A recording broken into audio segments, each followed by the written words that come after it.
Boa tarde, tudo bem com vocês? Preparados para a nossa jornada? Eu vou pedir que vocês fiquem muito atentos em tudo que vai ser exposto, porque eu vou aparentemente soltar informações soltas, mas que no fim vocês perceberão que todas elas se conectam. Nós vamos investigar algumas coisas no Apocalipse de novo, como fizemos de manhã. E no fim da minha exposição, eu vou me dedicar a Daniel capítulo 11. Mas eu repito, é importante que você fique bem atento para ir montando o quebra-cabeça na sua mente. Combinado?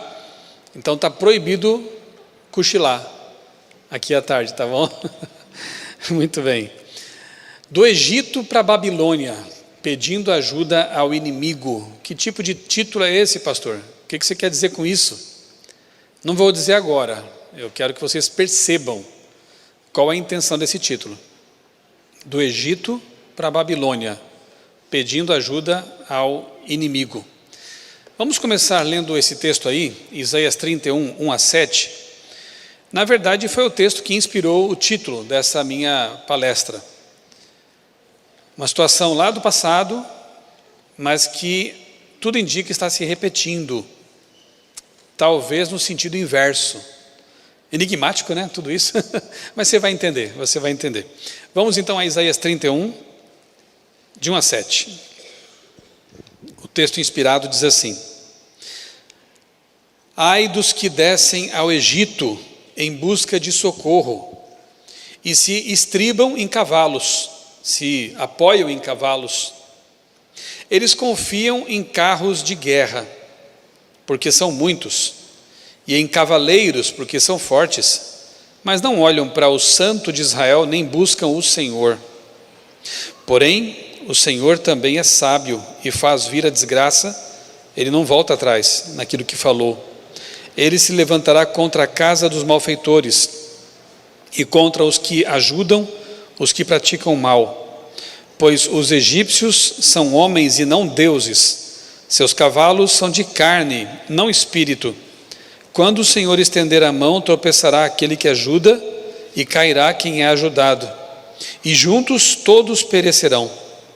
Porque assim me disse o Senhor, como o leão e o filhote do leão rugem sobre a sua presa, e ainda que se convoque contra eles grande número de pastores, não se espantam nem com o barulho, nem se apavoram com os gritos desses pastores. Assim o Senhor dos exércitos descerá para lutar sobre o monte Sião e sobre a sua colina. Como a ave paira sobre o seu ninho, assim o Senhor dos exércitos defenderá Jerusalém. Ele a defenderá e salvará, poupará e livrará. Ó filhos de Israel, voltem-se para aquele contra quem vocês se rebelaram tão profundamente. Pois naquele dia, cada um de vocês jogará fora os ídolos de prata, os ídolos de ouro, que as suas mãos pecaminosas fabricaram. O que esse texto aqui está descrevendo? Que momento histórico para o povo de Israel esse texto aqui foi direcionado? Você lembra quando você estudou a Bíblia, fez o ano bíblico, Isaías? O que isso aqui quer dizer? Israel estava confiando em quem? No Egito. Para defendê-los de quem? Dos babilônios, certo? Então, em lugar de confiar em Deus, de se voltar para Deus, de pedir ajuda para Deus, que era o seu protetor, né? Socorro bem presente na tribulação, na angústia, eles estavam agora com uma visão totalmente secularizada e pensando: precisamos de um exército poderoso, precisamos de cavalos e cavaleiros, precisamos de espadas para nos defender dos babilônios, e foram pedir ajuda para o Egito. É a história do passado, mas ajuda a ilustrar um ponto que eu quero apresentar para vocês. Tem gente hoje fugindo do Egito e pedindo ajuda para a Babilônia. Você está entendendo o que eu estou falando? Ainda não deu para pegar? Nós vamos chegar lá. Eu quero ler para vocês um pensamento que foi elaborado por um amigo num grupo nosso de WhatsApp. Eu achei bem pontual. Josué Cardoso, ele é doutor em astronomia, matemática, um rapaz, um jovem muito inteligente. Eu tive o privilégio de fazer o casamento dele com a Marcela, são grandes amigos nossos. E incluindo, né, o fato de ele ser um professor universitário, dá aula lá no Colorado, nos Estados Unidos, ele também estuda muito a Bíblia e as profecias. E ele disse isso aqui, ó. Eu até coloquei no meu Twitter, hoje é X, né? Com a autorização dele e com o nome dele ali também. No passado, Israel errou ao buscar no Egito, o socorro contra a Babilônia. Acabei de ler essa história. No passado, Israel literal errou em pedir ajuda para o Egito literal. Mas agora muitos do Israel moderno, quem é o Israel moderno? A igreja. Muitos do Israel moderno estão buscando em Babilônia espiritual o socorro contra o Egito espiritual. E é tão errado quanto foi errado o Israel antigo ter pedido ajuda para o Egito. Tá, mas quem é a Babilônia espiritual hoje em dia? E quem é o Egito espiritual hoje em dia? São essas perguntas que eu quero responder com o estudo dessa tarde, tá bom? Mas lembre-se, eu quero mostrar que a igreja, que hoje é o Israel, está cometendo um erro parecido com o antigo Israel, só que não pedindo ajuda ao Egito, num caminho inverso, fugindo do Egito e pedindo ajuda para a Babilônia mística, Babilônia espiritual. Ok, guarde isso na memória, guarde essas perguntas na memória, coloca na caixinha e vamos agora fazer umas recordações aqui, fazer umas recapitulações. Vamos ao Apocalipse capítulo 13.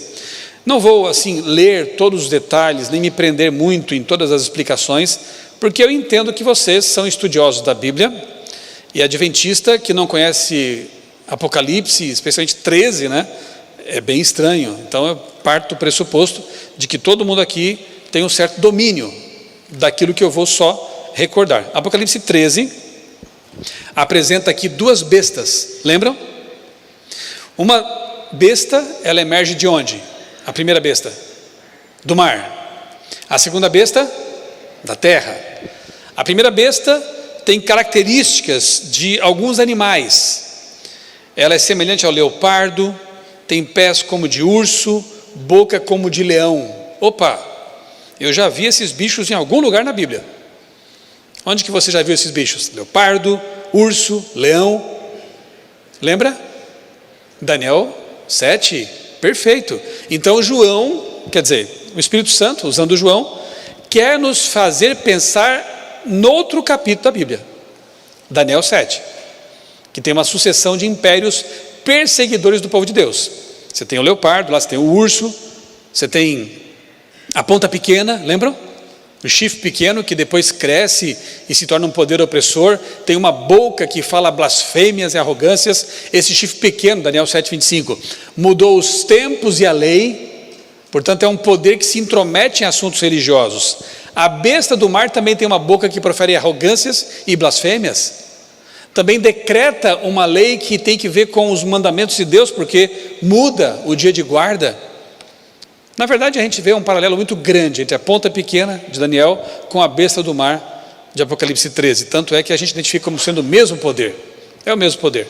Daqui a pouco eu vou colocar um gráfico aqui que mostra claramente essa relação entre uma e outra. Então nós temos aqui uma ponte direta com Daniel 7. Apocalipse 13, Daniel 7. Está ali. Os bichos estão ali. O leão, Babilônia. O urso, Medo-Pérsia. O leopardo com 4 cabeças, Grécia. E tem o animal terrível e espantoso lá, que é Roma, ok? Isso tudo é matéria passada, né? Nós já entendemos esse assunto. Então aqui está o gráfico que eu falei, a tabelinha com os paralelos. Olha que interessante.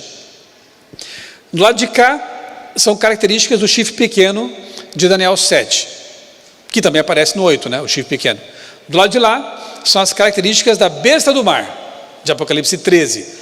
Não pode ser coincidência só. Olha só, o chifre pequeno blasfema contra Deus, verso 25. A besta do mar blasfema contra Deus. O que é uma blasfêmia? Alguém lembra? O que é uma blasfêmia? Vou dar um exemplo aqui. Quem quiser receber perdão de pecados, me procura após a pregação aqui, que eu vou perdoar você. Blasfêmia. Por quê? Quem sou eu? Somente quem pode perdoar pecados? Só Deus. Tentaram apedrejar Jesus por isso, porque ele perdoava pecados, mas ele pode, ele é Deus. Me lembra de alguma outra coisa que seja uma blasfêmia? Irmãos, eu sei, a Bíblia fala que o sábado é o dia de repouso, é o dia de guarda. Tem do Gênesis ao Apocalipse esse mandamento está presente. Jesus guardou o sábado, mas eu quero dizer para vocês o seguinte: eu sou pastor, eu trabalho na CPB e eu tenho autoridade. Tem nada, mas estou brincando, né? Eu tenho autoridade para dizer o seguinte: daqui para frente vai ser quinta-feira. Quinta-feira é o dia de guarda. Blasfêmia. Por quê? O que Deus fez com o seu próprio dedo em tábuas de pedra, já tinha antes dessas tábuas, né? O mandamento estava lá em Gênesis 2, mas ali no Êxodo, né? No Êxodo 20, ele materializa o mandamento em texto com o seu dedo. Quem é o ser humano, que não importa quem seja, para dizer que vai mudar a lei de Deus? Blasfêmia. Entendeu, né? Quando o ser humano assume uma prerrogativa que só pertence a Deus, isso é uma blasfêmia. A ponta pequena e a besta do mar cometem blasfêmias. Outra característica: a ponta pequena persegue o povo de Deus, a besta do mar faz a mesma coisa. A ponta pequena vence o povo de Deus por um tempo, a besta do mar faz a mesma coisa. A ponta pequena, o chifre pequeno, tem um período de tempo. Lembra quanto que é o tempo de supremacia desse poder? 1260 dias. Profecia apocalíptica: um dia vale um ano. Então, a ponta pequena tem um período de supremacia em que ela pode pintar e bordar, como diz, né, o ditado, de 1260 anos. Olha que interessante, a besta do mar, exatamente a mesma coisa. Esse período aparece de formas diferentes na Bíblia, aparece como 1260 dias, 42 meses, ou um tempo, 2 tempos, metade de um tempo. É o mesmo período. 42 meses, se você multiplicar por 30, vai dar o mesmo período.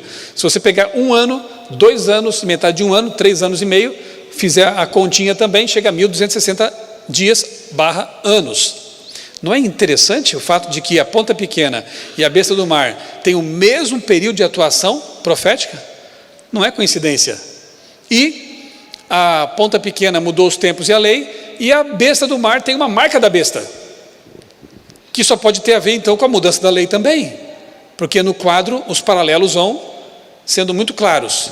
Se a ponta pequena muda os tempos e a lei de Deus, a besta do mar só pode ter feito isso também, ou fará isso também, no que diz respeito à marca que ela tem. E a gente sabe que o selo de Deus escatológico é o sábado, então a marca da besta só pode ser o domingo.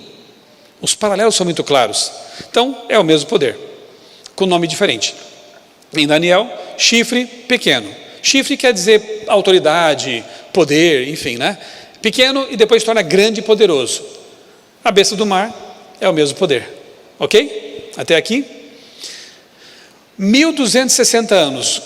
Onde que a gente encaixa esse período na história, período profético? É bem difícil encaixar em outro momento que não seja esse. Por quê? Porque se é um período de supremacia papal, agora já estou identificando o poder, né? Papal.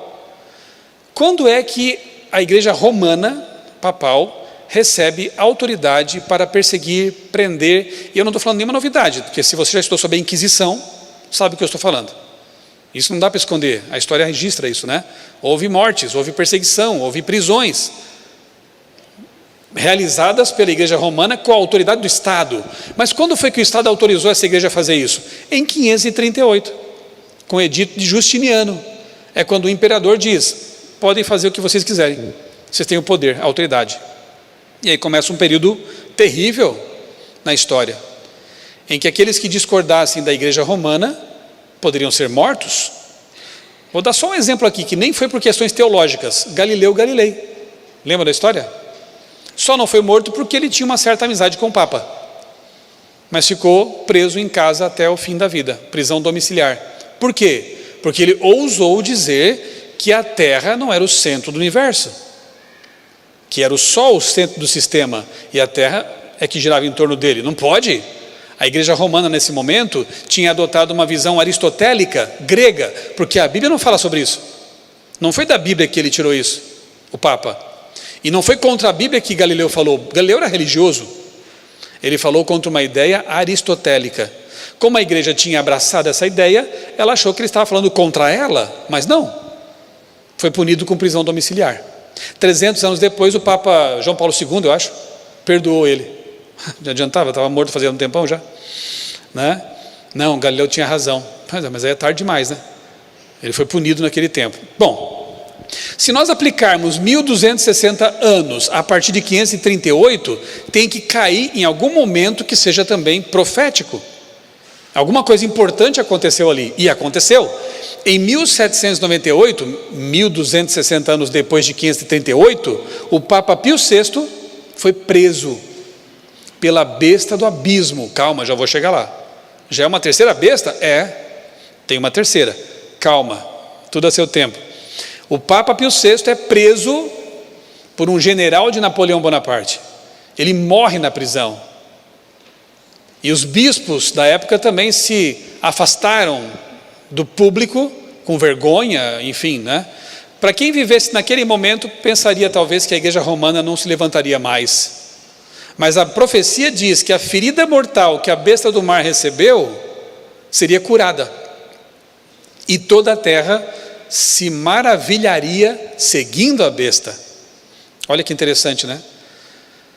Se você analisar o pontificado de Francisco, o Papa anterior, recém-morto, você verá que ele fez coisas assim espantosas, né? Em 2015, por exemplo, primeira vez que um Papa visitou os Estados Unidos e ali pôde falar no Capitólio, na Casa Branca e na ONU. Ele fez uma oração lá na varanda do Capitólio, abençoando uma multidão em Washington, primeira vez na história. Alguns jornalistas mais atentos perceberam esse evento como sendo muito importante, né?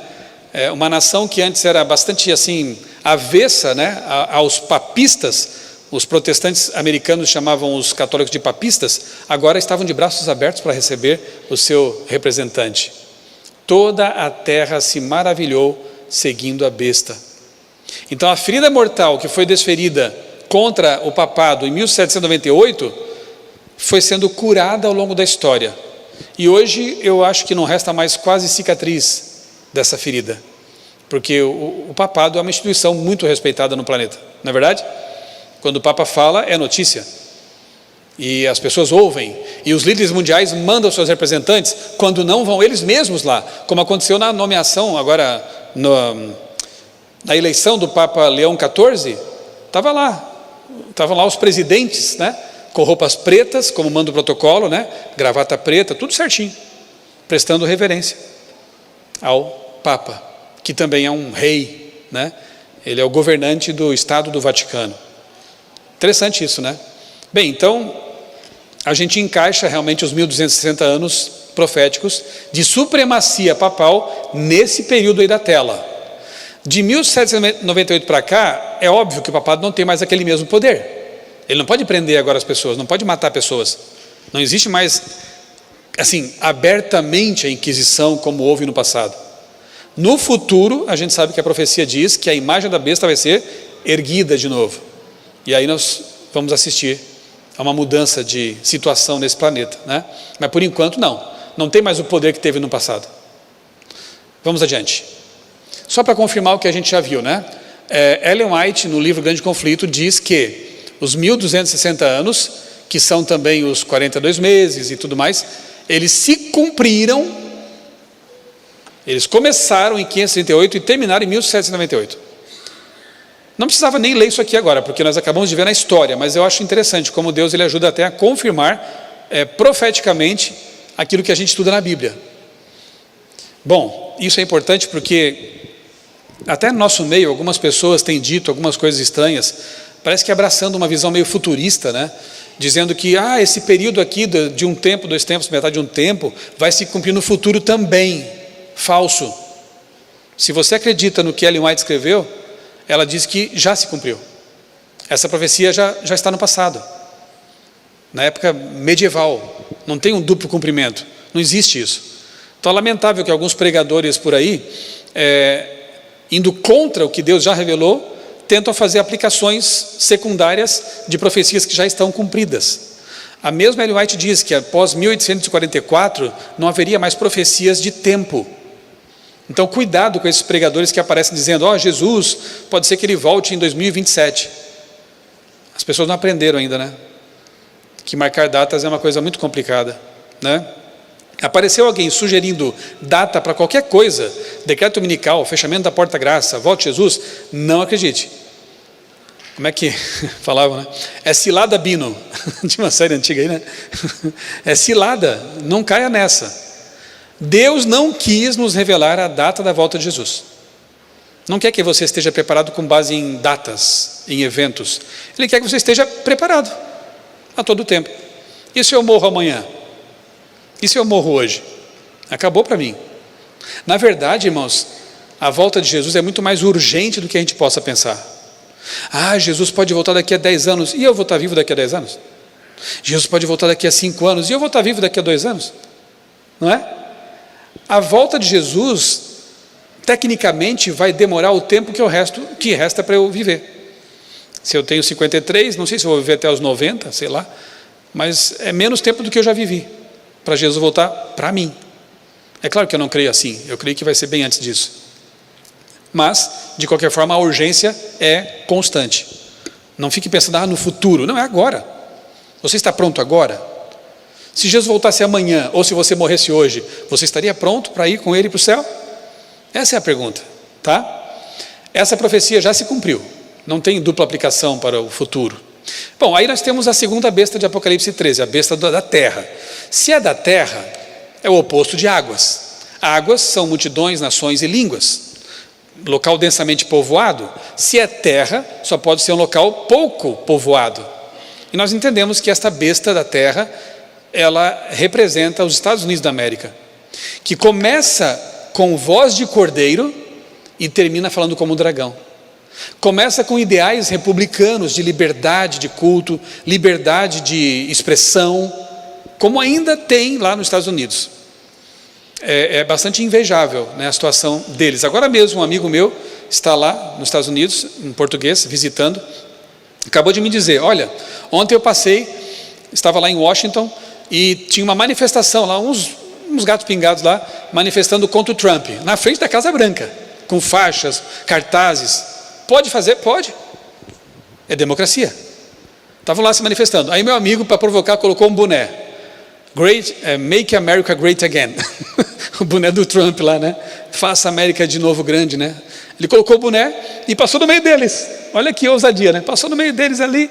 Aí um parou e falou assim, ei, você não sabe que esse presidente é um cara desagradável?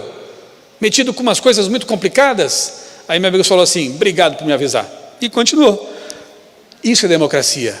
Você tem ali o povo que está contra, um que está a favor, e está tudo certo. Entendeu? Você pode falar o que você quiser. Se você falou mentira, você vai dar conta depois de um processo. Mas você pode falar. Aqui no Brasil já não está mais assim, viu? Aqui você tem que cuidar o que fala. E você sabe do que eu estou falando. Então isso é uma democracia. Aquilo é uma democracia real. A nação norte-americana nasceu com esses ideais de liberdade, de culto, enfim, uma série de coisas. Mas a profecia diz que haverá uma mudança. E aquele que antes falava como um cordeiro é Jesus, no fim vai falar mais como o dragão, que é Satanás. Ou seja, vai perseguir, vai prender, vai cortar essa liberdade toda. E a gente sabe que isso vai acontecer, né? E essa segunda besta da terra, que nasce no local pouco povoado, de fato, Estados Unidos, antes de ser Estados Unidos, era assim, né? Vai se aliar à primeira besta, a besta do mar. E aí a primeira besta voltará a ter poder estatal, porque ela não tem esse poder, não tem exército, não tem um estado poderoso, mas a segunda besta tem esse poder, e ela vai passar para a primeira besta esse poder, vai atuar como o Império Romano fez lá no passado, e aí as coisas vão ficar complicadas. O texto prevê um decreto de morte, o texto prevê cerceamento de liberdade econômica, não poderão comprar nem vender, E eu ficava pensando, né? Como é que vai acontecer isso, né? Como é que esses poderes vão impedir as pessoas de comprar ou vender? Hoje está tão fácil, né? Magnitsky. Agora todo mundo sabe o que é isso, né? Até pouco tempo atrás ninguém sabia o que era. A lei Magnitsky. Drex. Já ouviu falar sobre isso? Moeda digital. Se houvesse o Drex não é Bitcoin. Bitcoin é uma coisa que você é mais livre, é livre. Mas o Drex é moeda digital governamental. Se fosse na pandemia, o governo podia dizer assim, ó, tá bom, você tem tantos reais no seu banco, só que nós determinamos que você só possa comprar aqui no seu bairro, para impedir você de viajar, de ir para longe. Você pode comprar aqui nesse mercado, nesse. Pronto. Você está sendo controlado economicamente. Moeda digital administrada pelo governo. E a lei Magnitsky representa a morte financeira da pessoa, né? Ele vai perder os cartões de crédito, ele se dá bem mal com esse negócio. Então, as tecnologias já existem. E quem opera essas tecnologias? A besta da terra. Tem o poder na mão, econômico, para matar alguém financeiramente, ou para controlar alguém financeiramente. Só se você morar no meio do mato, plantar o seu feijão, o seu arroz, aí você está livre disso. Mas quem está nesse sistema aqui não tem como escapar, né? É só confiar em Deus mesmo. Só confiar em Deus, porque os meios já existem. Aqui você já pode ser controlado, ó, tá? Por aqui você já pode ser controlado. Muito bem. Adiante. A besta da terra é um poder político importante. O texto fala disto. A besta da terra tem autoridade global. O texto fala disso. Faz com que seja dada uma marca na mão ou na fronte, para que todos, ricos, pobres, livres e escravos, adorem a primeira besta cuja ferida mortal fora curada. Está no texto. Se ele consegue fazer com que todo mundo faça alguma coisa, tem poder global. A besta da terra é um poder do tempo do fim. A besta da terra é um poder cristão. Isso é interessante também, viu? Ela é um poder cristão, não é um poder pagão.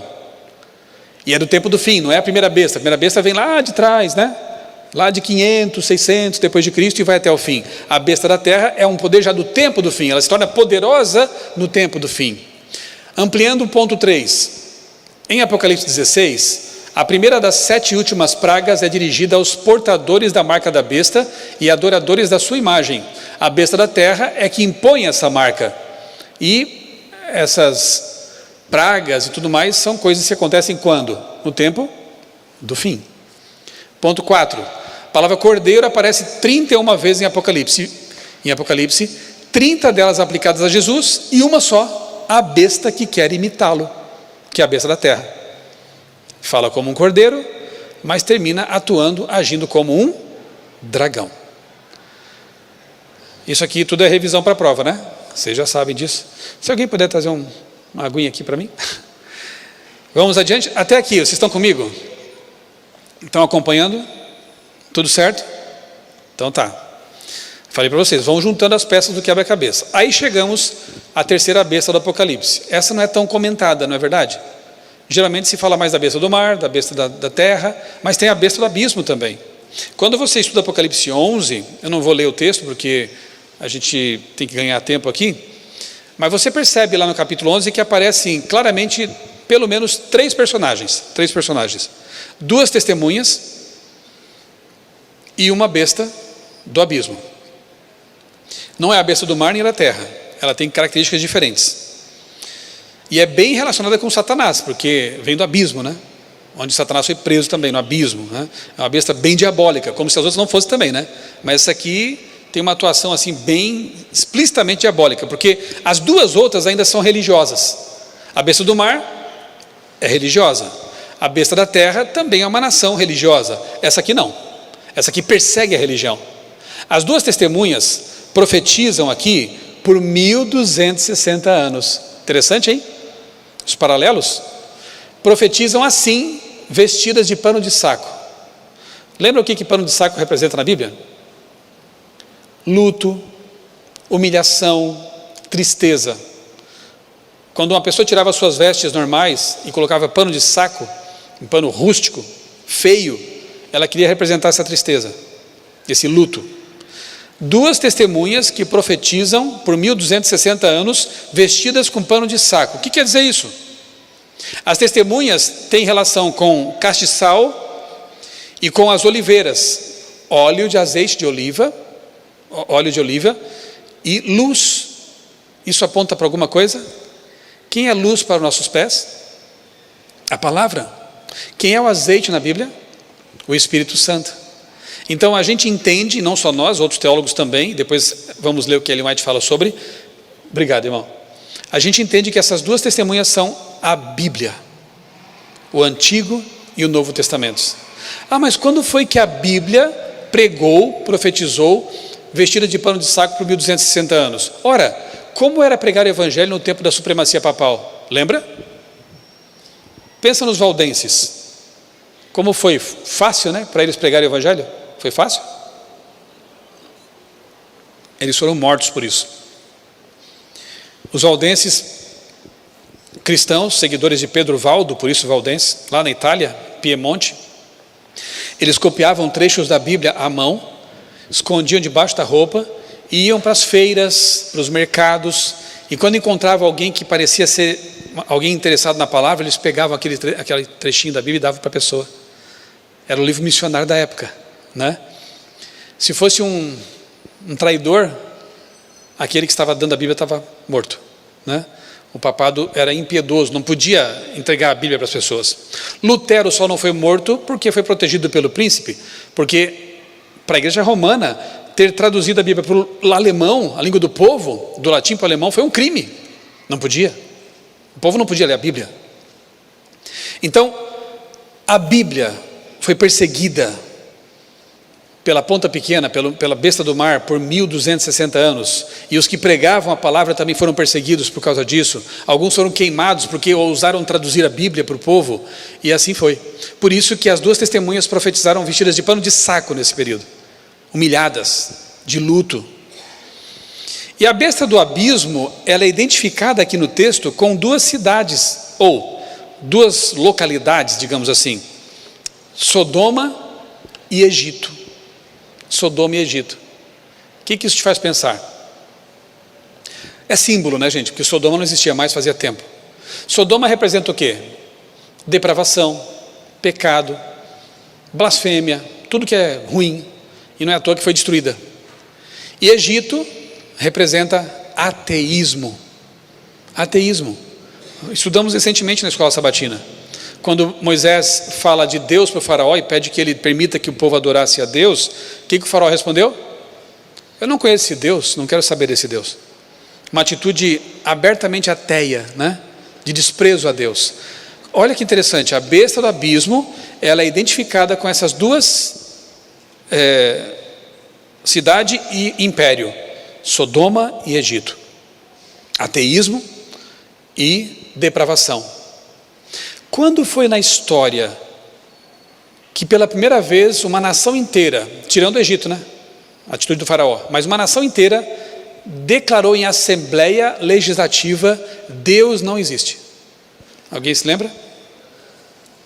Durante a Revolução Francesa, exatamente. Na França revolucionária foi declarado abertamente: Deus não existe. O texto diz mais. Tem detalhes assim tão interessantes. Diz assim, no verso 10: os que habitam sobre a terra se alegrarão por causa da morte dessas duas testemunhas, realizarão festas, enviarão presentes uns aos outros, porque esses dois profetas atormentaram os que moram sobre a terra. Ou seja, a palavra de Deus e os que a pregavam lá na França revolucionária foram mortas. Os padres, os líderes religiosos foram expulsos das igrejas.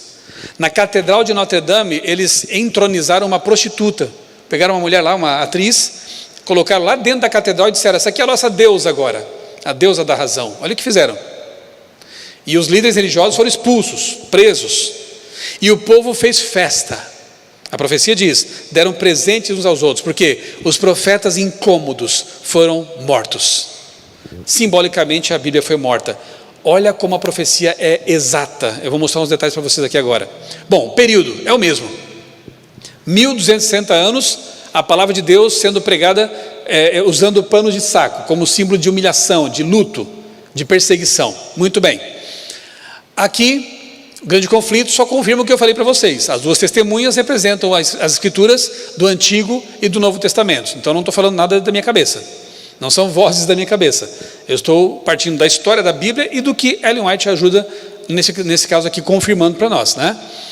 Só confirmando, já chegamos a essa conclusão. Aqui também ela descreve o tempo de perseguição, de luta, que foram esses 1260 anos, em que a Bíblia era pregada com dificuldade. Muito bem, está no grande conflito também. Aí, o que acontece? Como a besta do mar, que é a preferidinha de Satanás, estava indisponível porque ela sofreu uma ferida mortal, lembra? Ele passa a usar uma segunda ou uma terceira besta. Ele tira das suas mangas instrumentos para trabalhar. Então ele usa, porque a besta da terra não estava ainda tão disponível. Então não era o poder que é hoje. Ele usa então a besta do abismo, que é a Revolução Francesa. Ateísmo de Faraó, mais depravação de Sodoma. Olha que texto interessante isso aqui. De Ellen White, Spirit of Prophecy. O mesmo espírito mestre que incitou o massacre de São Bartolomeu também dirigiu as cenas da Revolução Francesa. Satanás parecia triunfar. Não obstante o trabalho dos reformadores, ele tinha conseguido manter vastas multidões na ignorância a respeito de Deus e da sua palavra. Agora ele apareceu com uma nova roupagem. Por quê? Porque a antiga, a besta do mar, estava indisponível. Ele usou muito a besta do mar, tirou a Bíblia do povo, introduziu dogmas no meio da igreja, deturpou a palavra, mas agora estava indisponível. Ele usa uma nova roupagem. Na França surgiu um poder ateu que declarou abertamente guerra contra a autoridade do céu. A fornicação foi sancionada por lei. Profanação e corrupção pareciam inundar a terra. O trabalho que o papado havia começado, o ateísmo concluiu. O papado, retinha do povo as verdades da Bíblia. O outro, o ateísmo revolucionário, ensinou o povo a rejeitar tanto a Bíblia quanto o seu autor. Percebeu? Para o diabo tanto faz. Tanto faz se você considera esse livro aqui um livro de fábulas, ou que ele não é tão importante talvez quanto a própria tradição, o clero, ou que ele se torna indisponível porque você não consegue ler a língua que ele está, ou que você não crê em nada. O que ele quer é afastar as pessoas de Deus.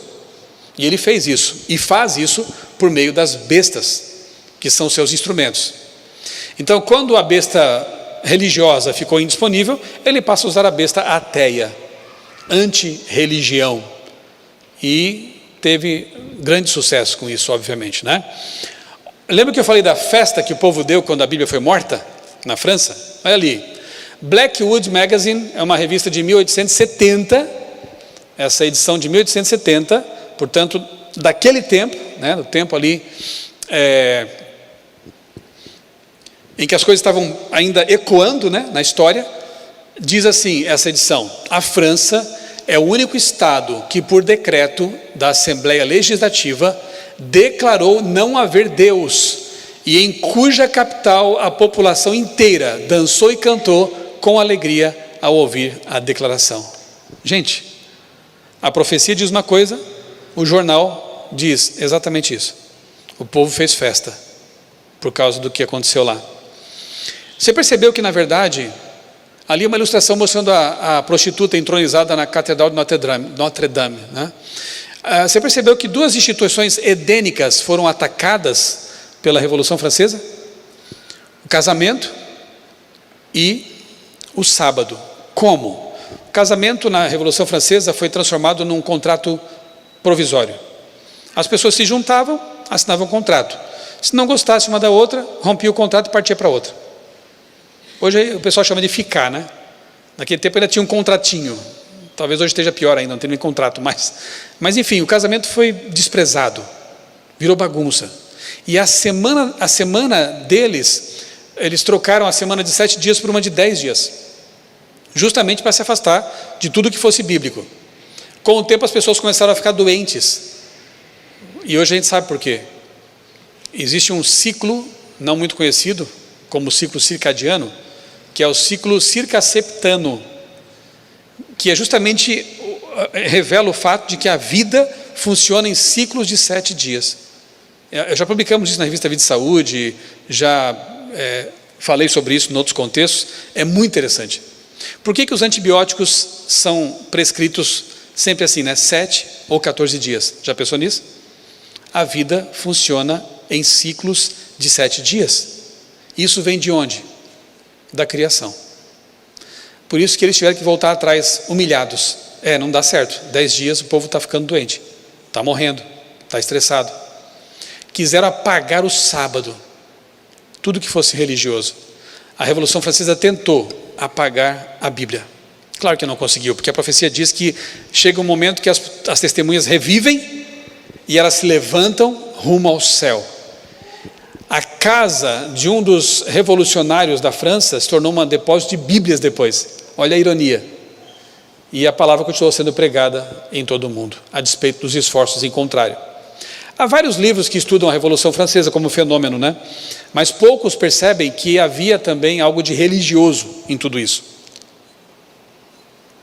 No aspecto meramente político, ok, dá até para entender. A monarquia era opressora, os reis viviam no luxo.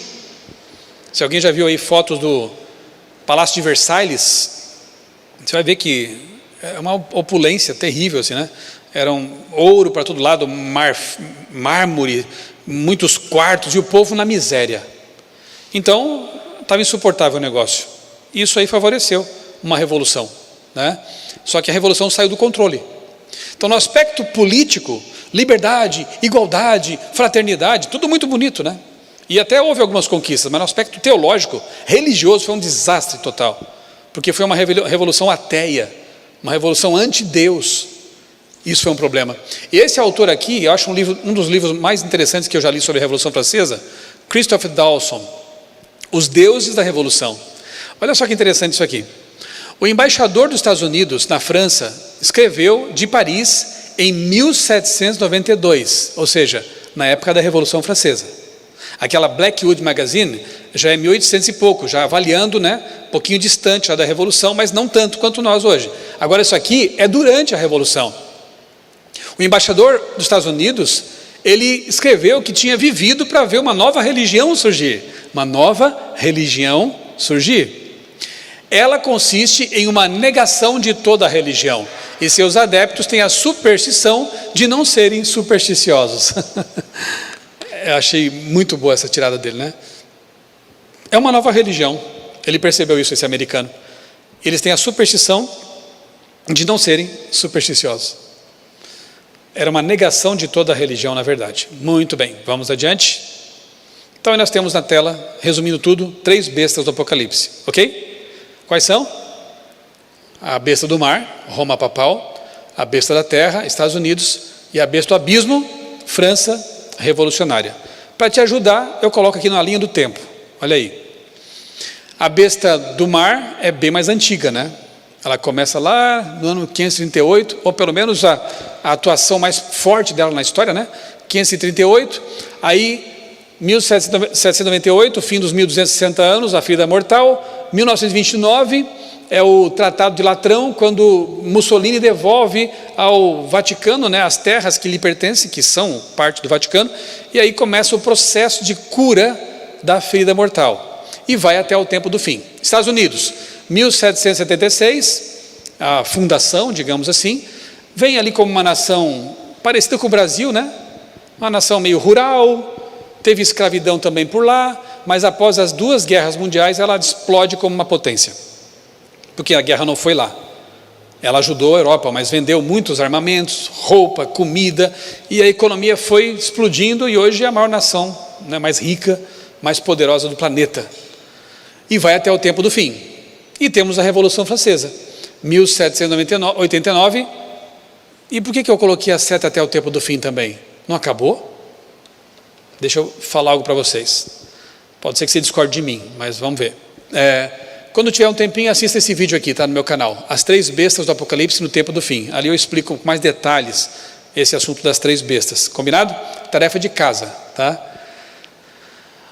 Dr. Mervyn Maxwell, um grande estudioso, escritor, historiador adventista, nesse livro da CPB, Uma Nova Era Segundo as Profecias do Apocalipse, ele diz assim, vou ler só o finalzinho aqui que ele cita o professor Palmer.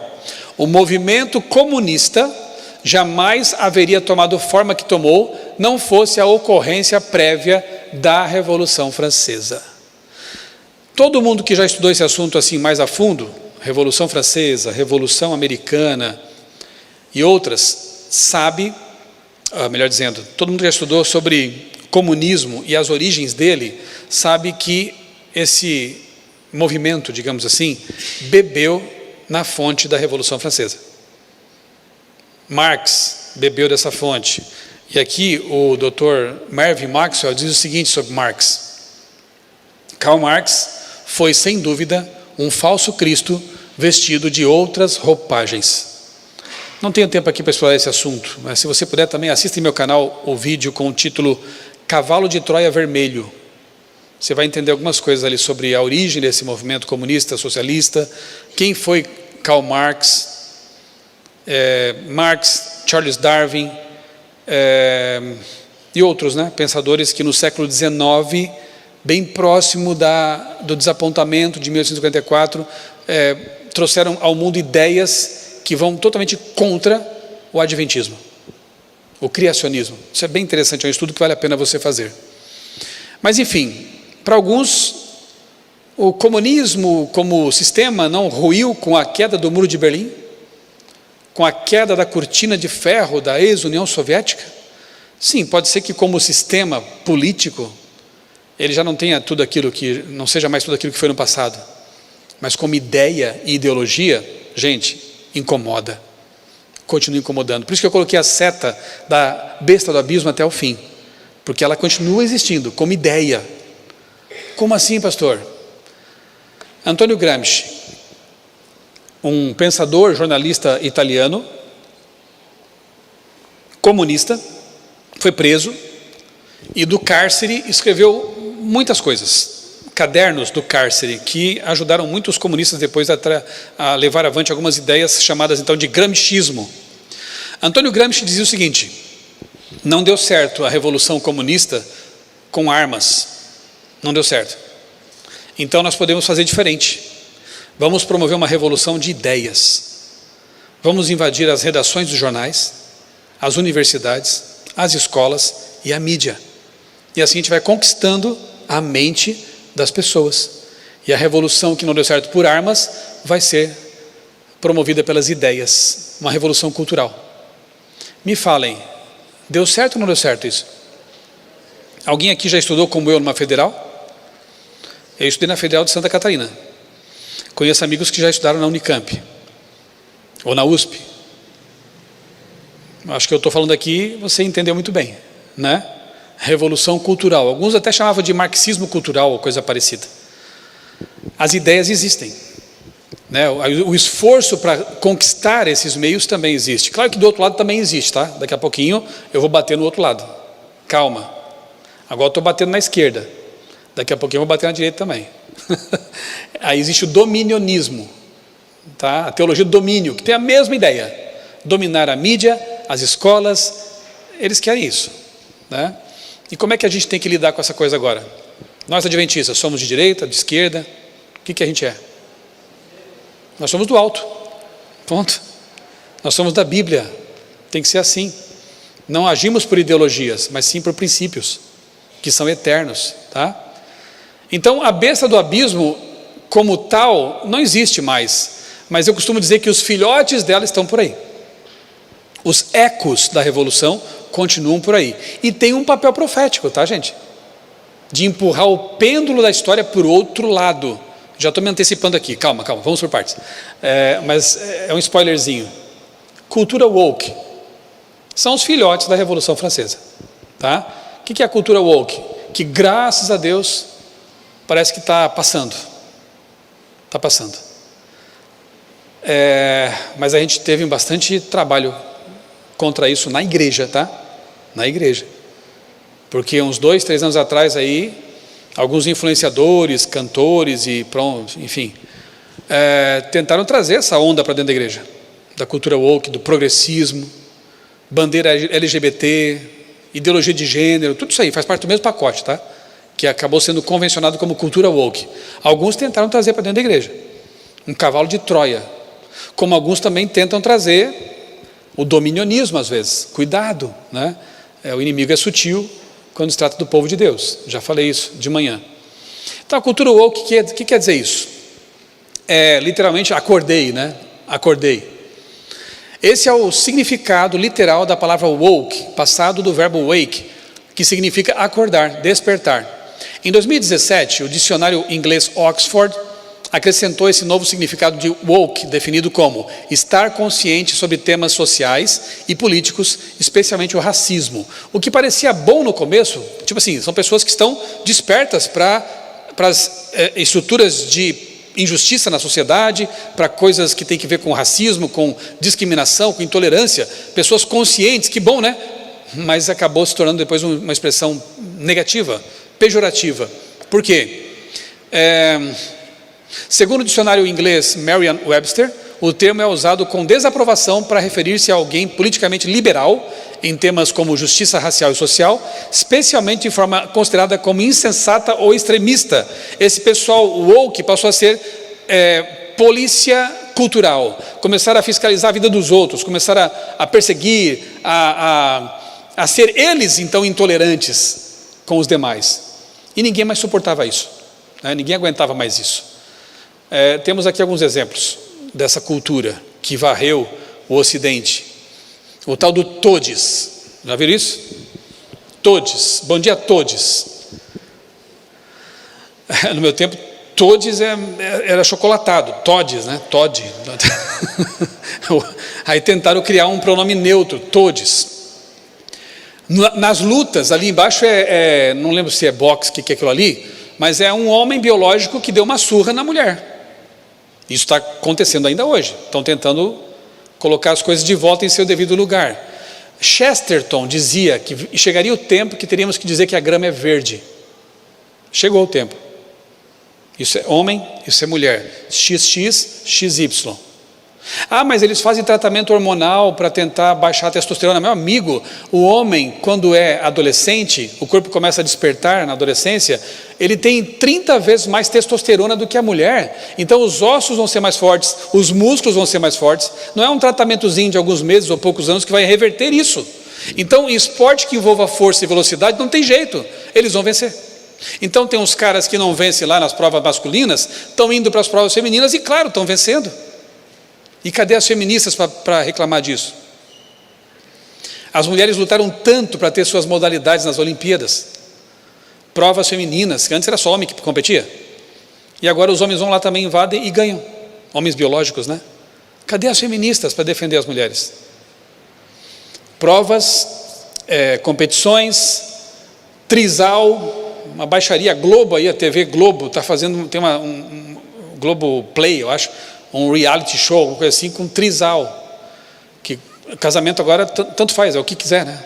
Então são 3 pessoas num relacionamento e já tem governos que estão aceitando isso e legalizando isso, trisal. E Miss Holanda, concurso que historicamente é feminino, né? Quem ganhou, acho que ano passado, um homem biológico, que, assim, na minha opinião, nem bonito é. Mas enfim, aí gosto não se discute. Mas o fato é que até nos concursos de beleza tem homem biológico se intrometendo. Isso é cultura woke. Uma cultura que diz que gênero é uma construção social. Você não nasce homem nem nasce mulher. Isso é construído. Como se os nossos cérebros não fossem diferentes. Como se os nossos corpos não fossem diferentes. Graças a Deus, porque é isso que nos torna complementares. Somente um homem e uma mulher podem se tornar uma só carne, porque eles são diferentes e complementares. Um homem não pode ser uma só carne com outro homem, nem uma mulher com outra mulher, porque elas são iguais, não são complementares. Então essa cultura veio como a semelhança do que aconteceu na Revolução Francesa, tentando destruir toda a mentalidade bíblica da nossa sociedade. Tentando dizer o seguinte, a Bíblia fala que é homem e mulher e tal, mas isso aí está ultrapassado. Nós temos outra base de pensamento hoje, ou nenhuma base. Faça o que você quiser e seja feliz, é a filosofia de muitos. Deu para entender o que é mais ou menos a cultura woke? E como foi terrível ver pessoas nas igrejas tentando trazer isso para dentro da igreja. Sim, nós temos que ser tolerantes, temos que amar as pessoas, a igreja tem que estar com a porta escancarada para receber todo tipo de pessoa, isso é verdade. Mas uma coisa é certa, a igreja e Jesus, e eu falo isso com base na Bíblia, não aceitam todo mundo como está. Graças a Deus que Jesus não me aceitou como eu era, Ele me recebeu como eu era e me transformou naquilo que Ele queria que eu fosse. É para isso que a igreja serve.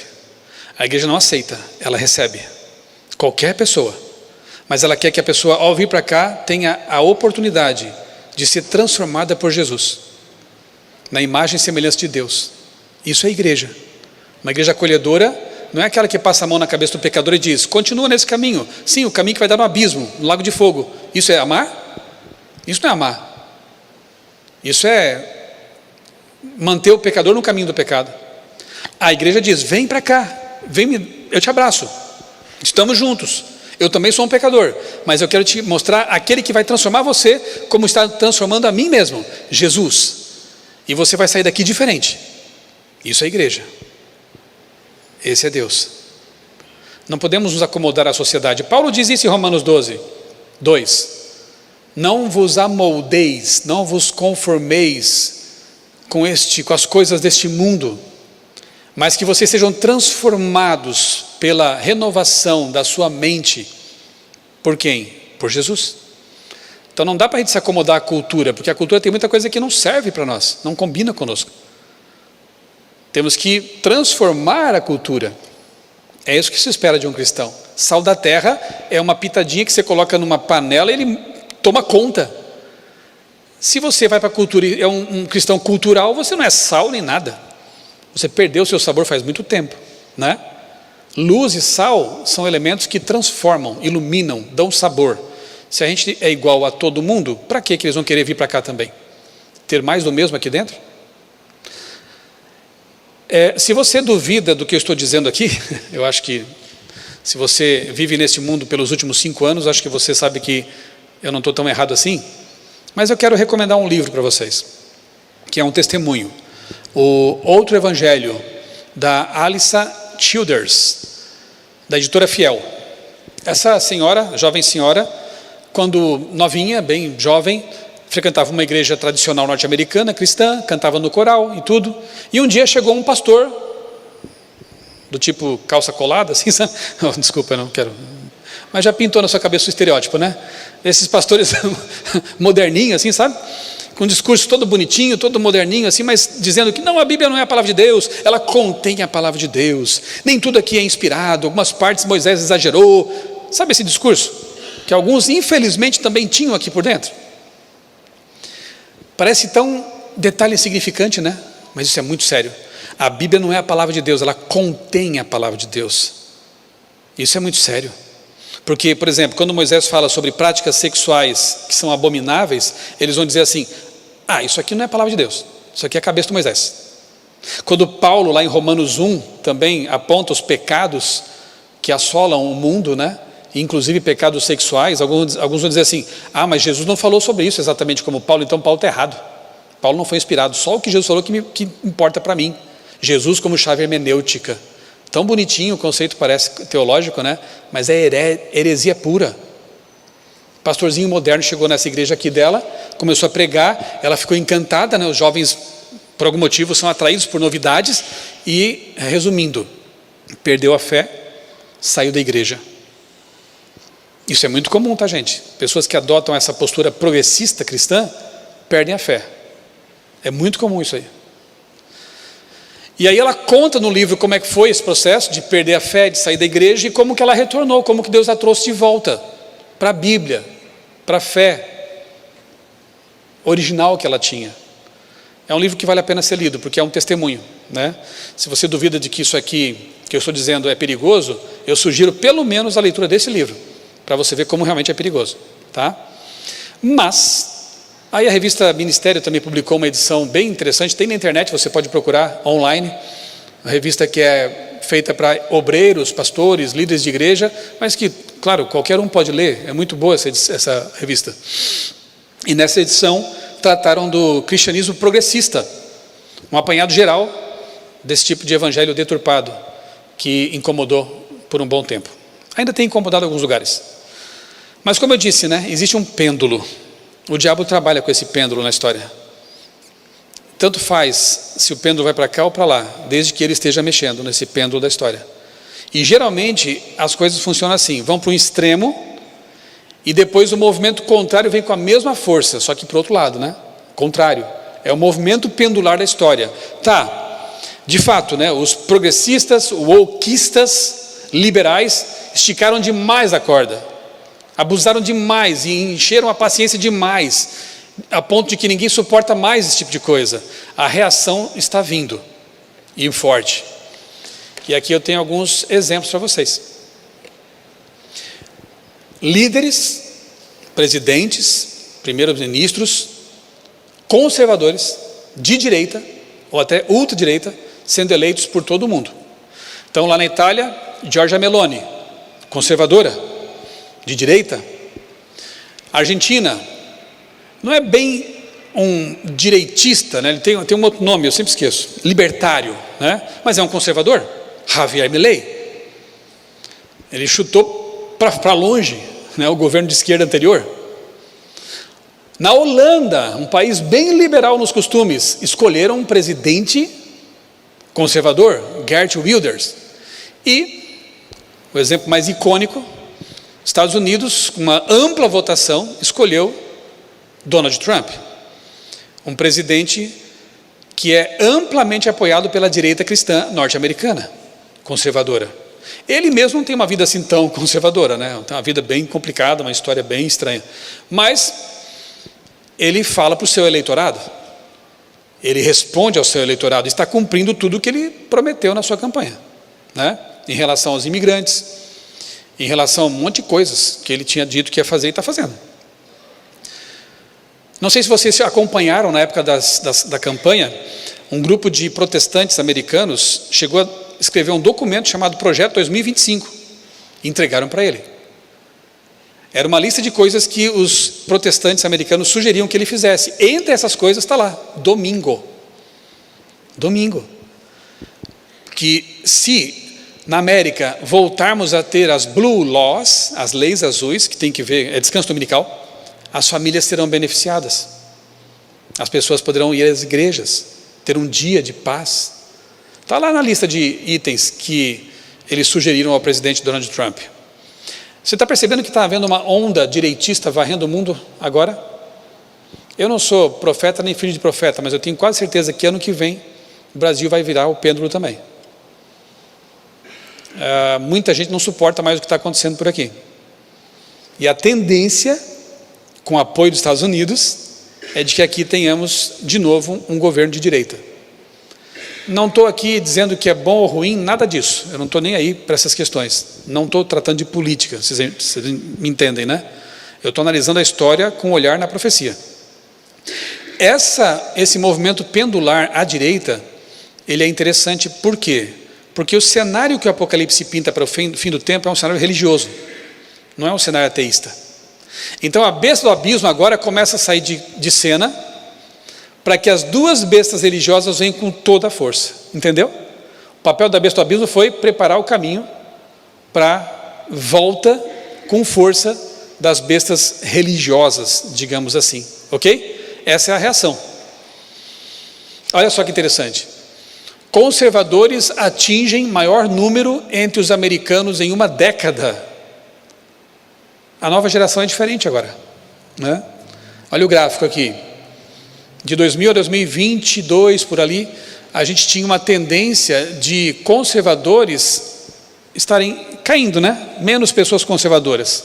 E os progressistas, a linha vermelha, em ascendência. Mas quando chega a 2021, por ali, há uma inversão do gráfico. E agora os conservadores estão aumentando e os progressistas em decadência. Mesmo nos seminários católicos, isso aqui é interessante também, essa pesquisa. Nesse caso aqui, o que é azul eram os progressistas católicos, nos seminários, futuros padres. A parte vermelha são os conservadores. Olha que interessante. Ali Paulo VI, João Paulo II, né? Eram ainda maioria os progressistas, teologia da libertação aqui no Brasil, América Latina, mas começa a haver uma decadência, uma diminuição. E hoje as pesquisas apontam que a maior parte dos futuros padres católicos é de uma linha mais conservadora, uma igreja mais conservadora. Isso é interessante, viu, de a gente acompanhar. As igrejas que abraçaram o progressismo de forma assim aberta se deram muito mal. Por exemplo, a Igreja Episcopal Americana, que abraçou a agenda progressista, né? Pastores, LGBT e um monte de coisa, casamentos de pessoas do mesmo sexo, em lugar de ganhar membros, perderam, porque as pessoas não querem esse tipo de coisa na igreja. Já tem na sociedade demais, então eles não querem, eles querem algo diferente aqui dentro. Igrejas conservadoras são as que mais crescem. Pentecostais, por exemplo, são as que mais crescem, são conservadoras. Interessante, né? Ninguém suporta mais esse tipo de coisa. Um evangelicalismo focado no dinheiro, teologia da prosperidade, cultos que mais parecem sessões espíritas, vocês sabem disso, vocês acompanham isso, né? As pessoas estão saturadas disso. Onde que elas estão indo buscar então uma solução para tudo isso que está acontecendo? Cultura woke, igrejas evangélicas bagunçadas, para onde que elas estão indo em busca de solução? Olavo de Carvalho, que foi um grande pensador da direita, né? Respeitado por muita gente aí como um ideólogo da direita, enfim, ele já dizia o seguinte, que a Igreja Católica tradicional é a única solução para esse mundo perdido. Captou? Entendeu o título agora? Do Egito para a Babilônia? Agora você já consegue entender a ideia. Egito espiritual, cultura woke, ateísmo, bagunça, Revolução Francesa. Babilônia espiritual, besta do mar, tradição, história, liturgia, respeito. As pessoas estão saturadas daquilo lá e estão indo buscar lá, estão saindo do abraço da besta do abismo para o colo da besta do mar. Percebeu? O que no passado o povo de Israel fez de fugir de Babilônia, buscar ajuda no Egito, muitos do Israel espiritual hoje estão saindo do Egito espiritual e buscando abrigo onde? Na Babilônia espiritual. Fogo e frigideira, frigideira e fogo, né?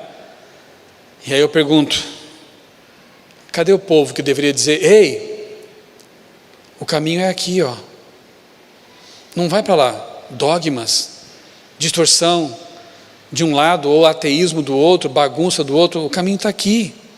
Cadê esse povo? É o momento de a gente brilhar, de a gente falar alto, para que as pessoas entendam que existe um caminho, existe a verdade e a vida na Bíblia, não no movimento religioso, não numa estrutura humana, não divina. Deu para entender? Eu volto então àquele pensamento do meu amigo, né? No passado, Israel errou em buscar no Egito o socorro contra a Babilônia. Agora, muitos do Israel moderno estão buscando em Babilônia espiritual o socorro contra o Egito espiritual. Quem lê, entenda. Você entendeu? Eu creio que sim, agora sim, né? Nenhum desses caminhos leva à salvação, de jeito nenhum. A reação tem sido essa aí, Vários influenciadores na internet, criando canais de apologia católica, dando cursos, tentando reescrever a história. Olha só, Brasil Paralelo, né?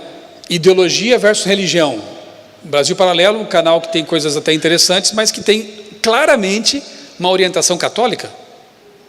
E em alguns documentários eles tentam reescrever a história, dizendo que, desmistificando a Idade Média, Inquisição, a verdade que não te contaram, não foi tudo isso. Querem reescrever a história, amenizar um pouco a culpa da besta do mar. Como o protestantismo gerou o neoateísmo. Como assim? Eles querem culpar o protestantismo. Para eles, Lutero foi um revolucionário, não um reformador. Eles põem na culpa de Lutero, na conta de Lutero, a culpa pelas revoluções antirreligiosas que existiram no Ocidente. Olha que ponto chegamos. Estão tentando reescrever a história. E multidões consomem esses conteúdos e estão acreditando nisso. Aí, a revista Oeste, assim que o Trump foi eleito, a fé voltou. A ressurreição do catolicismo nos Estados Unidos. Que fé que voltou? Que religião que voltou? A da Bíblia? Não. Uma religião política, dominionista, que quer conquistar territórios também. À semelhança do que o gramscismo faz à esquerda, percebeu? Teologia do domínio, estude sobre isso. Evangélicos infiltrados nos governos e tentando conquistar espaço político. Não é pregação do evangelho, não é conversão verdadeira, é domínio mesmo, tá? Aí a direita é complicada da história. Você tem influenciadores que eram protestantes e que hoje são católicos, como esse Bernardo Kister, a Pietra Bertolazzi e outros. Se convertem, usam sua influência, tem canais com milhões de seguidores, estão ali dando cursos, como se tornar um católico, ou então sobre vestuário, modéstia católica, virtude, né? Coisas que nós tínhamos que estar falando, e alguns deles estão falando agora. Influenciadores católicos falando sobre vestuário, modéstia cristã, relacionamento, sexualidade, e atraindo multidões de pessoas que estão de paciência cheia já com o wokeismo, querem algo sério, algo que tenha fundamento histórico. Onde é que eles encontram? Nesses canais e nessa igreja. Percebeu? A armadilha? Muito bem. Ou muito mal, né? Então nós temos assim dogmas que estão sendo pregados a todo vapor nas redes sociais, nos canais, como a Assunção de Nossa Senhora, como a questão do purgatório. Meu canal tem uma aula sobre isso, tá, gente? Dá uma olhadinha lá.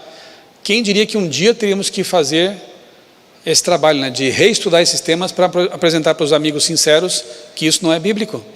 Purgatório é uma doutrina diabólica. Não doutrina, um dogma diabólico. Mas tem muita gente defendendo isso na internet, nos canais, né? A ideia a questão dos apócrifos, né? Qual é o cânon verdadeiro? O protestante, a nossa Bíblia com 66 livros, ou a católica com 72? Nós temos a menos ou eles têm a mais? O que são os apócrifos? Você sabe sobre esse assunto? Você saberia defender esse assunto ou explicar para um amigo católico por que você não crê como ele nesse ponto? Para ajudar você, no meu canal tem alguns vídeos sobre isso, tá? Dá uma olhadinha lá, coloca no buscador apócrifos e você vai entender esse assunto. É importante saber disso, para poder responder, dar a razão da nossa fé, como diz o apóstolo Pedro, né?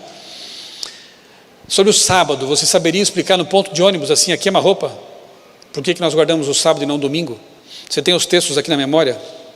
Você sabe explicar isso? É só para os judeus ou para todo cristão? Foi abolido? Paulo não disse que foi cravado na cruz?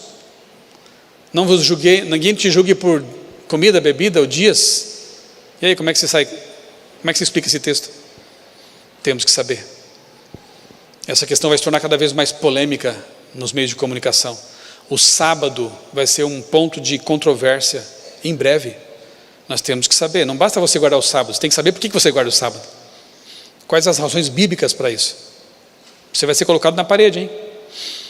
Primado de Pedro, mas a igreja romana, ela foi estabelecida sob Pedro. Tu és Pedro e sobre essa pedra edificarei a minha igreja. E agora? Quem são vocês protestantes na fila do pão? Vocês não foram fundados sobre os fundamentos dos apóstolos? Vocês não têm um papa? Como é que você responde essa questão? Esse texto aí está bem compreendido do jeito que eles entendem? Foi sob Pedro que Jesus estabeleceu a igreja? Ou alguém pode pôr outro fundamento que não seja Cristo? Você tem que entender esse assunto também, viu? Está no meu canal esse assunto aí também, primado de Pedro. Estude. Para a gente encerrar, quero fazer uma análise rápida aqui de Daniel 11. Rápida, porque se fosse para estudar esse capítulo, a gente ficaria até amanhã. Viraria à noite, uma vigília, né? E eu quero que você principalmente perceba qual a relação desse capítulo, que eu prometi que ia falar sobre, com tudo que eu falei até agora. As coisas se interconectam de forma interessante demais, tá? Como eu não vou ter tempo para explicar em detalhes, fica mais uma tarefa de casa. No meu canal, no YouTube, tem essa palestra aí, ó, esse vídeo. A profecia de Daniel 11 e a última batalha. Ali eu trabalho o tema em 1 hora mais ou menos, tá? Então fica aí como tarefa de casa para você. Por agora, Deixa eu só ler esse trechinho aqui, essa citação de Eventos Finais, página 12. O tempo de angústia que há de aumentar até o fim está muito próximo. Não temos tempo a perder. O mundo está agitado com o espírito da guerra. As profecias do capítulo 11 de Daniel quase atingiram seu cumprimento final. Não sei quanto a vocês, mas isso aqui me despertou. Atenção. Se as profecias de Daniel 11, a parte final dele, porque a parte inicial é história, tem muitos paralelos com Daniel 7, Daniel 8, a parte final de Daniel 11, atingiram o seu cumprimento final, quase. Então isso aqui é interessante, isso aqui é importante, porque mostra que realmente o fim está bem próximo de nós. Abra sua Bíblia em Daniel 11, e a gente vai estudar aqui,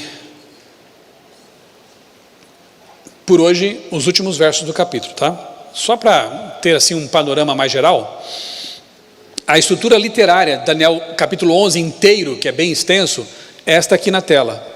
Você tem uma introdução, que é o verso 1, que mostra que Daniel está na Medo-Pérsia, tá? Não está mais em Babilônia, está na Medo-Pérsia agora. E aí vem as partes 1, 2 e 3 do capítulo, que tem uma estrutura muito parecida com os demais capítulos proféticos. É assim, a parte 1 descreve conflito greco-pérsico, as guerras que houve entre Grécia e Pérsia, até que a Grécia conquistou a Pérsia, certo? A parte 2 do capítulo descreve os conflitos entre o rei do norte e o rei do sul. Essa é a parte mais enigmática, porque tudo que fala sobre Grécia e Pérsia a gente até entende um pouco, porque Daniel 7, 8, 9 já trataram disso. Até o 2, né, a estátua do rei, está tudo certo. Mas quando começa a falar do rei do sul e do norte, você vê que tem alguma coisa meio enigmática ali. Quem é o rei do norte? Quem é o rei do sul? E a terceira e última parte é o tempo do fim, que é justamente a parte mais assim desafiadora. São os versos 40 a 45, ok? Em linhas gerais é isso. No bloco ali que tem que ver com o rei do sul e o rei do norte, nós temos ali quase que um quiasma interessante. Você tem ali o sul ataca o norte ataca o sul ataca o norte. Depois, o norte ataca o sul ataca o norte ataca o sul. Não foi bem assim organizadinho na história. O que faz a gente entender, e alguns teólogos entendem assim, que é uma batalha espiritual, simbólica. Foi organizada textualmente para representar uma simbologia. Isso é bem interessante. Sobre o tempo do fim, nós temos assim, acho que agora é um momento bom para a gente ler os versos. É Daniel 11, 40 a 45, leia comigo. No tempo do fim, pronto, o marcador temporal está aqui muito claro, né? Depois de tudo que ele falou aqui no capítulo 11, um monte de informações, ele diz assim: no tempo do fim, o rei do sul lutará contra ele, e o rei do norte arremeterá contra ele com carros de guerra, cavaleiros e com muitos navios, e entrará nas suas terras e as inundará e passará. Entrará também na terra gloriosa. Terra gloriosa é Jerusalém. Mas se é tempo do fim, Jerusalém não é mais a Jerusalém real lá de Israel. Representa o povo de Deus, tá? Tem isso em mente. Quando fala de Jerusalém, Monte Santo, terra gloriosa, no tempo do fim é o Israel espiritual, é a igreja. Então você tem um poder combatendo a igreja aqui, o Israel espiritual. Muitos sucumbirão, mas Edom e Moabe, povos que tinham relação também com Israel, né? E as principais filhos de Amon escaparão do seu poder. O rei do norte, estenderá a sua mão contra as terras, e nem mesmo a terra do Egito escapará. Então o ateísmo sucumbe. Cultura woke, progressismo. Eu estou adiantando um monte de coisa aqui para vocês, mas acho que você já tem pré-requisitos agora para entender. O rei do norte, tá, vamos lá, é o papado, pronto. O rei do norte também, a ponta pequena, é a besta do mar. O rei do norte vem com tudo sobre o Egito não escapa. O Egito é Revolução Francesa, ateísmo. Então, é uma revolução contrária, religiosa. A besta desperta. E o mundo se torna um cenário religioso no tempo do fim. Nem mesmo a terra do Egito escapa. Tomará posse dos tesouros de ouro e de prata, de todas as coisas preciosas do Egito. Os líbios, os etíopes os seguirão. Aí fala mais de animismo, culto aos mortos, né? Quando fala assim, etíopes e líbios, alguns entendem dessa forma. E de fato no Apocalipse fala que haverá uma união, né? Dos poderes imundos ali, né? E com a besta, enfim, espiritualismo, dogmas e tudo mais. A Babilônia geral aí pintando e bordando no mundo, né? Mas será perturbado por rumores vindos do Oriente e do Norte, e sairá com grande furor para destruir e exterminar muitos. Armará suas tendas palacianas entre o mar e o glorioso Monte Santo, mas chegará ao seu fim e não haverá quem o socorra. Eu sei, está complicado, né? E não é fácil mesmo. A Bíblia tem coisas complicadas para instigar a gente. Tem muitos teólogos aqui estudando esse assunto a fundo, tentando entender. Mas o que a gente vê por alto aqui? O rei do norte, que é o papado, vai vir com tudo sobre o rei do sul, que é o Egito. Ateísmo, cultura woke, tudo isso, besta do abismo. O rei do norte vem e arrasa com tudo, vai lá para o sul e destrói tudo. Quando ele está aqui no sul, ele ouve rumores vindo do norte. Agora ele está posicionado no sul, e lá de cima ele ouve rumores, e aí ele fica com raiva, e vai com tudo para a terra gloriosa, entre o mar e o monte glorioso. É Jerusalém, é Israel, espiritual agora. Então ele arma suas tendas em Israel. Infelizmente, muitas pessoas do povo de Deus vão ser seduzidos pelo rei do norte também, porque ele arma suas tendas ali no meio. Agora a coisa ficou complicada. O rei do norte despertou, a besta está de pé de novo, a imagem da besta foi trazida de volta, ela tem a ferida curada, vai matar, vai perseguir, estamos perdidos. Não, porque daí vem o capítulo 12 que começa assim: nesse tempo, agora você sabe que tempo que é. Nesse tempo se levantará Miguel, o grande príncipe, o defensor dos filhos do povo de Deus, e haverá tempo de angústia como nunca houve, desde que existem nações, até aquele tempo. Mas naquele tempo o povo de Deus será salvo, todo aquele que for achado escrito no livro. Amém? Você tem que ler o capítulo 11 com o 12. O 11 vai trazendo um crescente de batalha, de grande conflito, de poderes, de perseguição. Quando chega no finalzinho do 11, ele mostra o rei do norte, a besta, a ponta pequena, agindo com poder, derrotando todas as forças, dominando o mundo. E aí o povo de Deus agora acuado, o que ele faz? Não faz nada. Ele não pode fazer nada, ele não tem força para fazer nada. Ele é salvo por quem? Miguel. Quem é Miguel? Jesus Cristo. Miguel, aquele que é como Deus, o arcanjo que ressuscita os mortos. Jesus em pessoa vem para defender o seu povo e levá-lo para onde? Para o céu. Amém. Muitos os que dormem no pó da terra ressuscitarão, uns para a vida eterna, outros para a perdição, como diz o texto. Você tem que ler o capítulo 12 na sequência, para não ficar desesperado, como fizemos de manhã. Eu mencionei de manhã, você lê o 13 e fica desesperado, mas daí tem o 14. Os salvos vão ser salvos, Jesus vai defendê-los. Tem o 11, terrível, mas tem o 12. Nesse tempo se levantará Miguel, o grande príncipe. Percebeu? Louvado seja Deus pelo capítulo 12, né? Então temos assim, por ser muito simétrica a descrição do rei do sul, do rei do norte, a gente entende que é um combate simbólico. É o ateísmo versus a religião, mas no fim a religião predomina, a falsa religião. O mal vinha do norte. Isso aqui é meio estranho, né? Como é que o mal vinha do norte se você falou que é Babilônia? Babilônia vem do leste. Calma, pequeno gafanhoto. Nós temos um mapa aqui para explicar para vocês esse detalhe. O sul representa um poder humano sem Deus. Sempre foi assim, né? Egito representa poder humano sem Deus. Então, por que do norte? Olha lá no mapa. Então você tem aqui Mar Mediterrâneo, Israel está ali, naquele verdinho aqui mais embaixo, né? Israel. Babilônia, de fato, ficava no leste, em relação a Israel. Só que, quando os babilônios queriam atacar Israel, eles não atravessavam o deserto da Arábia, porque eles iam morrer de sede, de calor. Eles davam uma volta por cima, porque ali tem uma parte banhada pelos rios Tigre e Eufrates, Mesopotâmia, que tinha vegetação, que tinha comida, tinha água. Então eles davam uma volta por cima, e então lá do norte desciam sobre Israel. Por isso que Babilônia vinha do norte. Não tem erro na Bíblia não, meu amigo, tudo certinho aqui, né? Do norte vinha o rei do norte. E ele vem com tudo para cima do rei do sul. E lá no sul, lá embaixo, na África, ele ouve rumores no Monte Glorioso. Que história é essa? Alto clamor do terceiro anjo, batismo com o Espírito Santo. Quando o povo de Deus começa agora a clamar com poder, assusta até o rei do norte, percebeu? E será pregado este evangelho em todo o mundo, para testemunha a todas as nações.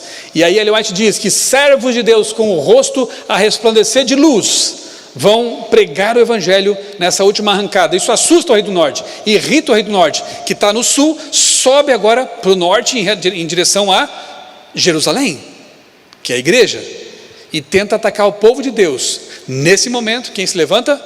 Miguel. É isso, é essa a história, é isso que nós aguardamos. Para você não ter riscos de interpretação forçada, os paralelos existem. Olha que interessante, paralelos entre Daniel 8, que é muito claro, com Daniel 11, que é desafiador. No capítulo 8 nós temos a Pérsia, no capítulo 11 temos a Pérsia, os versos estão na tela. No capítulo 8 temos a Grécia, no capítulo 11 temos a Grécia, no capítulo 8 temos Roma, no capítulo 11 temos Roma, no capítulo 8 temos a Ponta Pequena. Aí o correspondente à Ponta Pequena é o conflito norte-sul, no paralelo, olha que interessante. E depois temos tempo do fim e tempo do fim. Então, não dá para errar. O conflito norte-sul é a besta do mar / Ponta Pequena atuando no mundo com poder, perseguindo, causando destruição e tudo isso, enganando as pessoas. E depois vem o tempo do fim. Deixa eu passar essa parte aqui. Eu fiz uma coisa interessante, né? De vez em quando o ChatGPT traz umas coisas interessantes, a inteligência artificial. Eu perguntei para o ChatGPT se a besta do abismo de Apocalipse 11 pode ser correspondente ao rei do sul de Daniel 11. Até fácil de decorar, né? Apocalipse 11 e Daniel 11. Olha a resposta do ChatGPT, que interessante. A besta do abismo de Apocalipse 11 e o rei do sul de Daniel 11 representam a mesma força secular e ateísta que emergiu na história e continua sua influência no tempo do fim. Essa interpretação sugere que o embate final será entre o secularismo versus uma religião autoritária, com o povo de Deus no meio desse conflito. O ChatGPT se converteu? Porque ele foi muito bom na resposta. Nem eu conseguiria elaborar desse jeito. Eu acho que ele já sabe como eu penso, porque eu faço umas perguntas e ele vai se adequando a gente, né? Mas eu achei muito boa essa resposta. Não quero dizer que todo mundo concorde com esse ponto de vista. Para alguns o rei do sul pode ser o Islã, assim, terroristas islâmicos. Eu respeito esse ponto de vista, mas eu não vejo muita lógica. Eu adoto a visão de Jacques Ducan e de outros teólogos que entendem que o rei do sul tem mais que ver com ateísmo, até porque eu prefiro soluções internas na Bíblia. A Bíblia menciona o Islã aqui em algum momento dessa forma? Não, claramente, mas menciona a besta do abismo, que tem relação com o Egito. Então, se lá em Daniel 11, no finalzinho dele aparece o Egito de novo, para mim, a relação é com Daniel 11, com Apocalipse 11, né? É besta do abismo, e o ChatGPT confirmou para mim. Aparentemente é o mesmo poder, né? Então, os paralelos, eles existem para nos deixar em caminho mais seguro, né? Irmãos, finalizando, olha que promessa maravilhosa. Eleva os meus olhos para os montes. De onde me virá o socorro? De onde? Sul, norte, Egito, Babilônia? Não. O meu socorro vem do Senhor, que fez o céu e a terra. Amém? Não caia nessas conversas, irmãos, da direita ou da esquerda, de que nós vamos reformar o mundo, vamos salvar o planeta, temos que conquistar o cenário político. Não. Chega a ser até meio louco, alguns aí fazendo manifestações com a bandeira de Israel nas costas. Israel é um estado, é um país. Não é mais o Israel espiritual da Bíblia. O Israel espiritual hoje são todos os judeus que quiserem aceitar Jesus e o povo cristão que aceitou Jesus. Esse é o Israel espiritual. Tem muita gente confusa, misturando política com religião. Isso não leva a nada. Os nossos olhos têm que estar voltados para o céu, não para os montes humanos, não para os poderes humanos. É de lá que vem o nosso socorro. Miguel é que vai nos libertar. Não serão os sistemas humanos. Temos que entender isso. E lembre-se de uma coisa: não basta estar na igreja, não basta ter a Bíblia na mão, debaixo do braço. Você tem que ter azeite de sobra. Lembra da parábola? Azeite de sobra. Estar na igreja não é garantia de salvação. A besta, ou o rei do norte, vai estabelecer suas tendas palacianas até no meio da igreja.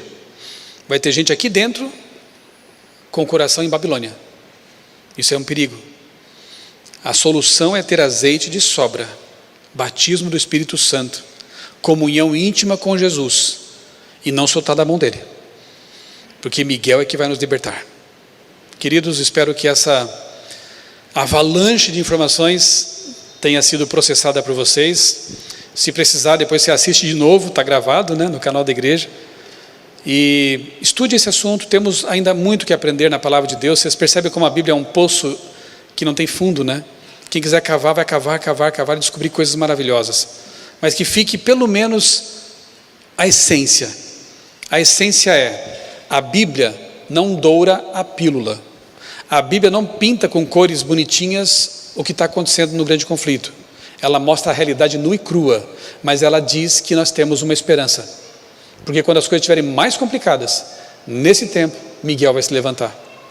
Quando as coisas estiverem mais complicadas, o Apocalipse diz: ele vem e vai enxugar dos olhos toda lágrima, e nós viveremos para sempre com o nosso Senhor. Confie nele. Não peçamos ajuda nem para o Egito, nem para a Babilônia. Confiamos no nosso Deus, porque a salvação vem dele. A salvação vem lá do alto. Deus nos abençoe e uma boa semana a todos. Amém.